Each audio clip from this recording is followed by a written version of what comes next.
वकिलांसोबत बैठक झाली, आता इथून पुढे काय शेड्यूल असतं? ते आता माझ्या अंदाजानं जे बॉडी मला वाटतं परभणीला येते. हो. तिचा अंत्यविधी होईपर्यंत मी इथे थांबणार आहे. तर कधी शांततेने पार पाडली पाहिजे त्या सगळ्या याच्यामध्ये. तर काय वाटतं एकूण परभणीतील सर्व प्रकरणं जर मी बघितली 2 प्रकरणं परभणीची बघितली आहे. तुमच्या कोणाच्या लक्षात असेल मला माहित नाही आहे. एक असंच प्रकरण एक 10-12 वर्षापूर्वी झालं होतं आणि ते म्हणजे 125 लहान मुलं 14 एप्रिलला आणि त्यावेळेस मी 5-6 तासातच आलो होतो आणि पूर्ण परभणीतल्या जनतेने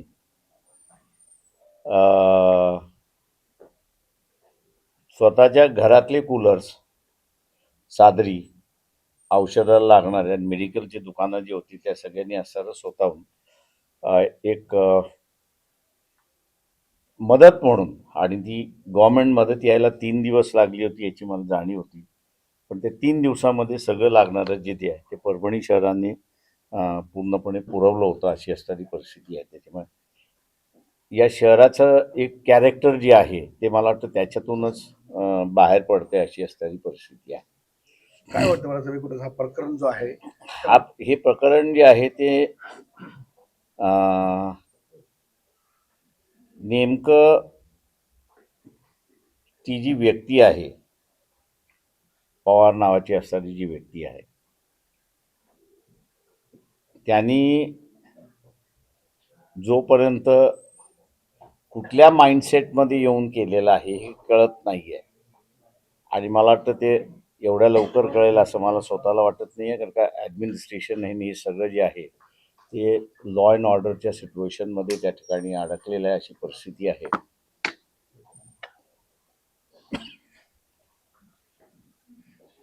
त्याच्यामुळे मला असं वाटतं की या परिस्थितीवरती कुठल्याही पद्धतीने असणारं भाष्य करणं आणि पोलिसांची जे ॲक्शन झालेले आहे, या पोलिसांच्या ॲक्शन्स ज्या आहेत या कोऑर्डिनेटेड होत्या की अनकोऑर्डिनेटेड होत्या, याचंही अजून असणारा कुठेही स्पष्टपणे येत नाही आहे. मी शासनातल्या काही अधिकाऱ्यांशी ज्यावेळेस बोललो तर ते म्हटले आज आमची असलेली पहिली प्रेफरन्स जी आहे ती लॉ अँड ऑर्डर मेंटेन करणं, शांतता मेंटेन करणं, आणि एकदा ते झालं की मग असणारं हे कोऑर्डिनेटेड एफर्ट होते की अनकोऑर्डिनेटेड एफर्ट होते याचा आम्ही असणारा एक तपास त्या ठिकाणी करणार आहोत. आणि मी असणारा मानतोय त्याच्यामध्ये की या गोष्टी जोपर्यंत बाहेर येत नाही तोपर्यंत मला वाटतं ह्या परिस्थितीवरती भाष्य करणं कठीण आहे असं मी त्या ठिकाणी मानतोय. माझा अजून असणारा इथले SP असतील किंवा IG असतील, दोघांशी टेलिफोनवरतीच बोलणं झाले, पण प्रत्यक्षात काही रुबरू झालेलं नाही. आणि या वातावरणामध्ये मला नाही वाटत असणार की एक थोडंसं मोकळेपणाने मलाही बोलता येईल आणि SP आणि IG ला बोलता येईल अशी तरी परिस्थिती आहे. त्याच्यामुळे मला पुन्हा असं एक राऊंड मारावंच लागेल असं मला त्या ठिकाणी दिसते की असं आहे की परभणीमध्ये हा प्रकार घडला, लाठी हल्ला. बाजूला बीड जिल्हा आहे, सरपंचाची क्रूर हत्या होते, पोलिसाचे अधिकारी आरोपीसोबत सहभागी आहे. कायदा आणि सुव्यवस्थेचा जो मराठवाड्यातला प्रश्न आहे, सरकार आलेलं आहे, आणखीन गृह मंत्रालय कुणाकडे माहित नाही. काय वाटतंय हे सर्व? नाही, म्हणूनच मी म्हणालो त्याच्यामध्ये की म्हणजे ज्या पद्धतीचे असणाऱ्या देशमुखच्या हत्येंवरती सायलन्स आहे, हेही माझ्या अंदाजानं एक गूढ आहे असं मी त्या ठिकाणी मानतोय.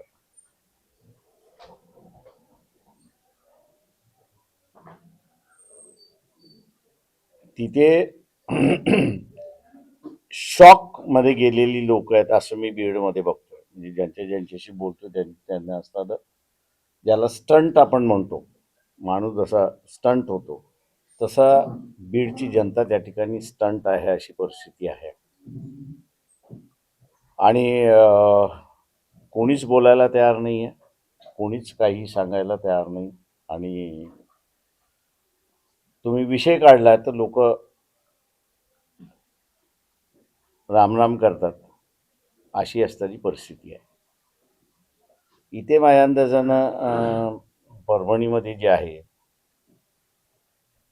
ते इमोशनल इश्यू त्या ठिकाणी एक होता. आणि त्या इमोशनलच्या ह्याच्यावरती फुले शाहू आंबेडकरी विचारांचा जो माणसं होती ती सगळी सहभागी झाली, इन्व्हॉल्व झाली, अशी असणारी परिस्थिती आहे. त्या ह्याच्यामध्ये दोन वेगवेगळ्या घटना आहेत. त्या ह्याच्यामध्ये तिथे स्टंट असल्यामुळे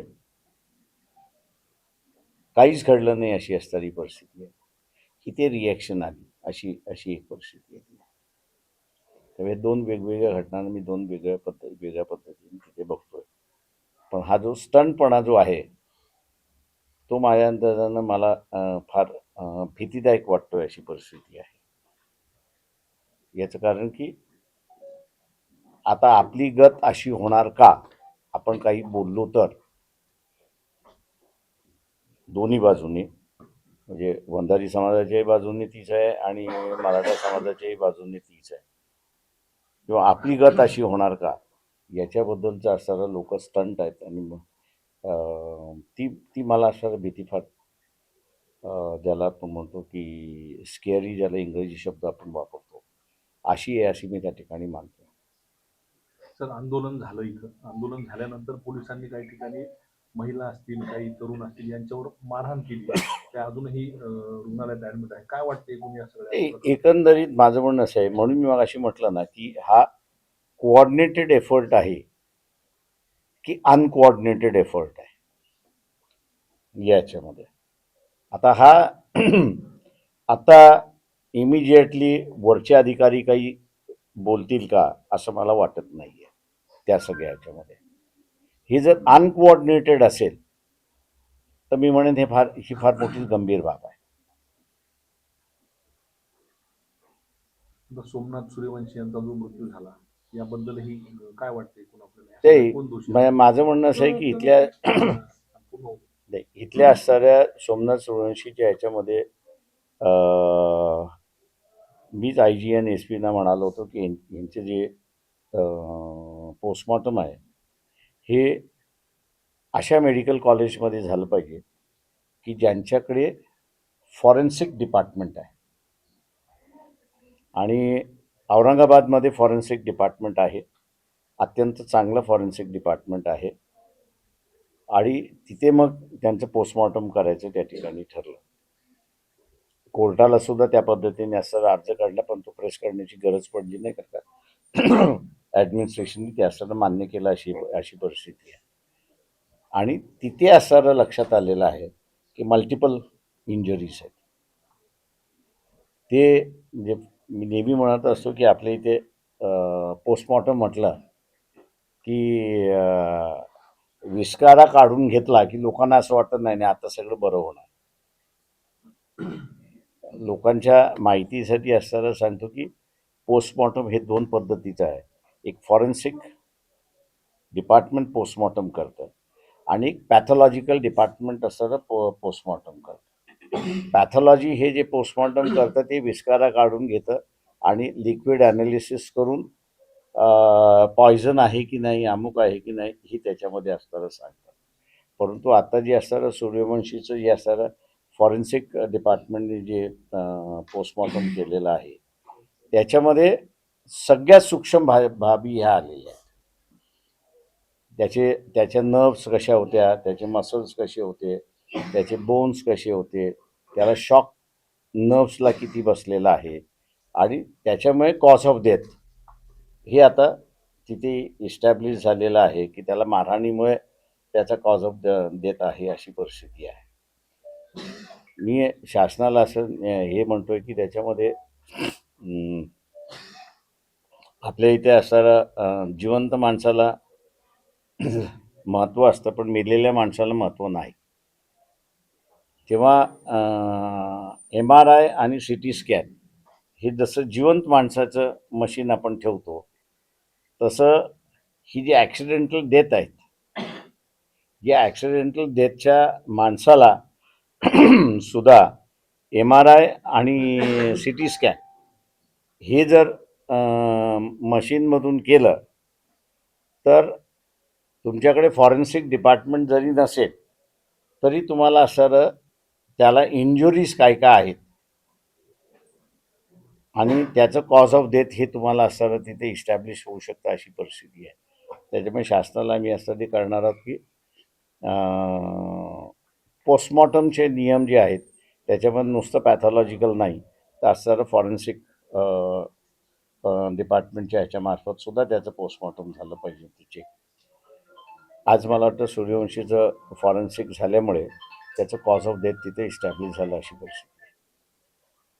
बाळासाहेब परवाच्या दिवशी केंद्रीय मंत्री रामदास आठवले इथं आले होते. त्यांनी पत्रकार परिषदेमध्ये असं सांगितले की जे गुन्हे आहे ते गुन्हे वापस घेण्यासाठी मी मुख्यमंत्र्यांना बोललेलो बी आहे आणि बोलणारही आहे. मात्र काल मुख्यमंत्री देवेंद्र फडणवीस यांनी नागपूरमध्ये असं विधान केले की हिंसा करणारे जे व्हिडिओ आहेत त्याच्यामधले आरोपींना आम्ही अजिबात माफी देणार नाही. केंद्रीय मंत्र्यांचं स्टेटमेंट सिरियस नाही का असं वाटतं तुम्हाला? No comment. सर, घटनेनंतर आतापर्यंत अनेक व्हिडिओ व्हायरल झाले. एक व्हिडिओ काल असं समाज माध्यमात व्हायरल झाला की त्यात एका व्यक्तीला अमानुषपणे मारहाण केली जाते. म्हणजे अमानुष तो व्हिडिओ ह्याच परिसरातला आहे. एकच व्यक्ती होता त्याला बेदम मारहाण झाली. अशा पोलीस कर्मचाऱ्यांना त्यांनी जे मास्क लावलेले होते ते पोलीस कर्मचारी होते की इतर कोणी होते असं सुद्धा संशय व्यक्त केला जातो. ते इथे नाही म्हणून मी त्याच्यामध्ये म्हणालो ना की बेसिकली 5 तासाच्या आतमध्ये कोमिंग ऑपरेशन जी आहे ही ज्यावेळेस सुरुवात होते त्यावेळेस अनगायडेड मिसाईल ज्याला आपण म्हणतो तसं महाराष्ट्राच्या आणि देशाच्या व्यवस्थेमध्ये काही सिस्टम आली आहे का ही. आणि म्हणून मगाशी म्हणालो की मी अधिकाऱ्यांशी बोलल्याशिवाय माझं मत त्या संदर्भातलं मी मांडणार नाही. पुढची दिशा सर काय असणार आहे? आपण आता सर्व वकील बांधवांशी नाही, मी आत्ता असणारं जे आहे त्याच्यामध्ये की एकतर ज्यांची घरं फोडण्यात आलेली आहेत पोलिसांमार्फत, पोलिसाला कोणाचंही घर फोडण्याचा अधिकार नाही आहे एक भाग. त्याच्यामुळे त्याची रिस्पॉन्सिबिलिटी ही फिक्स करण्यात यावी. दुसरं जे आहे पुतळ्याच्या अवतीभोवती जी लाठीचार्ज झाली ती जस्टिफायबल करता येते कारण का तुम्हाला मॉब पसरवायचा होता ते वाढवायचं नव्हतं म्हणून. पण 1 किलोमीटरच्या बाहेर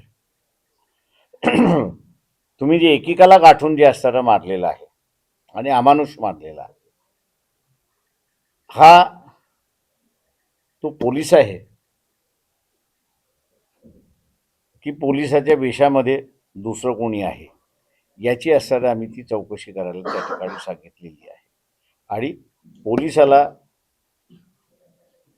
सामान्य माणसाला म्हणजे तो दंगलीत नाही आहे किंवा दंगलीच्या 1 किलोमीटर बाहेर आहे त्याला तुम्हाला असणारा मारण्याचा अधिकार नाही किंवा पकडण्याचाही अधिकार नाही.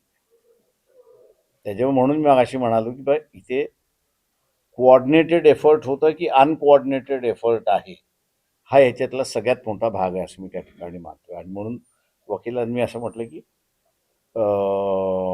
ज्यांना मारलेलं आहे आणि हे केलेलं आहे अमानुषपणे त्याच्यासुद्धा केसेस तुम्ही असताना डिस्ट्रिक्ट कोर्टामध्ये दाखल करा.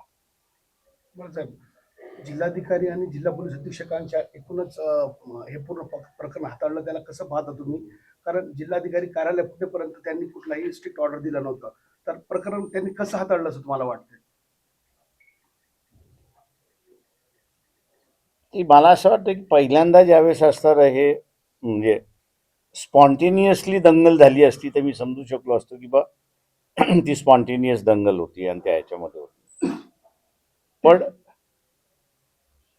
इथे माझ्या अंदाजानं जे आहे म्हणून मी मग अशी म्हणालो की अजून मी थोडंसं ओपिनियन व्यक्त करायला हेजिटेंट आहे. तर काही व्हिडिओ मला असणारं पोलीसच लाठीचार्ज करतात आणि दगड मारतात हे आलेलं आहे. त्याच्यामुळे ते ट्युटर्ड व्हिडिओ आहेत किंवा क्लोनिंगचे व्हिडिओ आहेत ते बी थोडंसं जरा बघायला सांगितलेलं आहे. आणि मला एकदा कळलं की ते जेन्युइन आहेत, मग मी माझं मत त्या ठिकाणी व्यक्त करेन.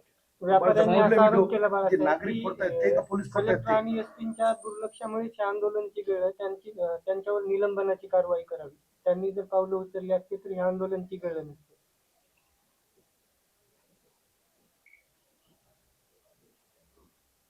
नाही, मी अजून व्यक्त काही होत नाही. साहेब, आम्ही जे शिकलेले आहेत विद्यार्थी, आता माझं सिव्हिल झालेलं आहे आणि बीटेक कम्प्लीट झालेलं आहे आणि मी फक्त बाबासाहेबांची घोषणा दिली म्हणून माझं FIR वरती नाव टाकले आणि काही लोकांनी नाव सांगितलं काय माहित नाही. आणि माझं बीटेक आता कम्प्लीट झालेलं आहे आणि मी गेटची एक्झाम देतो आणि RRB रेल्वे सर्व जे एक्झाम आहेत त्याच्यामध्ये 2-3 मार्कांनी मी चाललोय. तर आता माझ्या करिअरचा प्रश्न आहे आणि मी फक्त जेबिंग केली ना, माझ्या हातात काठी आहे ना दुसरं काहीच नाही ना, मी तोडफोड केली, काहीच नाही केली, तरी पण माझ्या नावाने FIR फाडलेला आहे. आणि जर FIR झाला, केस झाला तर सर माझं करिअर पूर्ण उद्ध्वस्त होईल, असा हा प्रश्न आहे. आणि जे केसेस आहेत त्या पाठीमागे काही राजकीय स्टेटमेंट सुद्धा दरम्यानच्या काळात आले. आता काल यांनी मंत्रिपदाची शपथ घेतली मेघना बोर्डीकर, त्यांनी परभणीचे उभाटाचे खासदार संजय जाधव आणि राष्ट्रवादी शरद पवार गटाचे राज्यसभा खासदार फौजा खान यांच्या चिथावणीखोर भाषण झाले आणि त्यामुळं हे प्रकरण मी चिघळलं असं सांगितलं. मी एवढं ठाम स्टेटमेंट करू शकतो की 2 मराठ्यांच्या भांडणामध्ये हा सगळा बळी आहे. कोणतं दोन मराठी? ठाम, ते योग्य वेळेस नाव सांगितलं. साहेब हे केस झालेले आहेत त्याच्या संदर्भात काय भाऊ घेतील भाऊ, नोंद घेतील. आम्ही नोंद घेतलेली आहे, चाललेली त्याच्यावर. बाकी आता आज पुढे दिवसभरामध्ये काय आता दिशा आहे? कुठे कुठे म्हणजे या सर्वांच्या नाही, मी आता हे भेटणार. मी जसं मागाशी म्हणालो की ती बॉडी आली की त्याचा अंत्यविधी इथेच ते करायचं, त्यांच्या आईवडिलांचं आणि भावांचं चाललंय, ते होईपर्यंत मी इथेच आहे. मी थांबणार आहे तिथे. जनतेला काय आवाहन करणार आहे? ते मी असं म्हणून जनतेने असं एकतर सहनशीलता फार दाखवलेली आहे त्या सगळ्या याच्यामध्ये आणि त्यांनी असंच सहकार्य करत राहावं अशी माझी त्यांचे विनंती आहे. मला सांगा, अंत्यविधीला उपस्थित राहणार तुम्ही? मी अंत्यविधीला थांबणार, तिथपर्यंत थांबणार. म्हणजे त्या ठिकाणी हा, समशानभूमीपर्यंत हा, थांबणार. हा. साहेब, परभणी शहरात धरण आंदोलन सुरू आहे, तिथं आपण उपस्थित राहणार आहे. आम्ही जाणार आहे त्याच्यामध्ये. ओके. ओके.